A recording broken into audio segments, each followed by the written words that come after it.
Focus. Less than 5% of billion-dollar startups actually began in a garage. The garage isn't the birthplace of innovation, it's a marketing myth. Apple, Amazon, Google, they all leaned on the garage story because it sounded scrappy, not because it was true. So why do we still cling to this fantasy of genius in a dusty workshop? This is Fruity Wisdom, where we slice through myths and reveal wisdom that works. Subscribe if you want stories that inspire without the spin. Why do we worship the garage? Because the story is simple. One person, one garage, $1 billion dream. But simplicity is seductive and also misleading. The truth? Most startups don't rise from garages. They rise from networks, from timing, from teams with resources. The garage is a stage, not the spark. A backdrop, not the blueprint. We repeat the myth because it feels romantic. Because it makes billionaires look like underdogs. But here's the contrast. Success doesn't come from four walls and a dusty workbench. It comes from vision,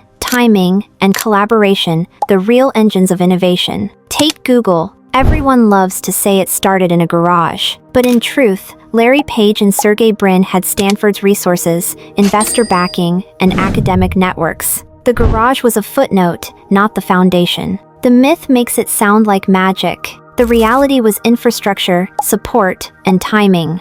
Think of Jeff Bezos. The Amazon garage story is iconic. But Bezos already had Wall Street experience, capital, and connections before he ever shipped a book. Think of Hewlett-Packard, the so-called original garage startup. Yes, they tinkered in a garage, but their breakthrough came only when Stanford and the military bought in. And think of Apple. Jobs and Wozniak used a garage for a while, but the real leap came when they landed investors and built a production line. The metaphor? The garage isn't the birthplace of billion-dollar companies. It's the costume they wear to sell a story of grit and relatability. And here's the danger. When we worship the garage myth, we trick ourselves into thinking success requires suffering and obscurity. That if you're not freezing in a basement or hacking in a shed, you're not real. But that's false. The myth ignores privilege, timing, and collaboration, and it quietly discourages people who don't fit the script. So how do you cut through the garage myth? First, stop measuring your beginnings against someone else's legend.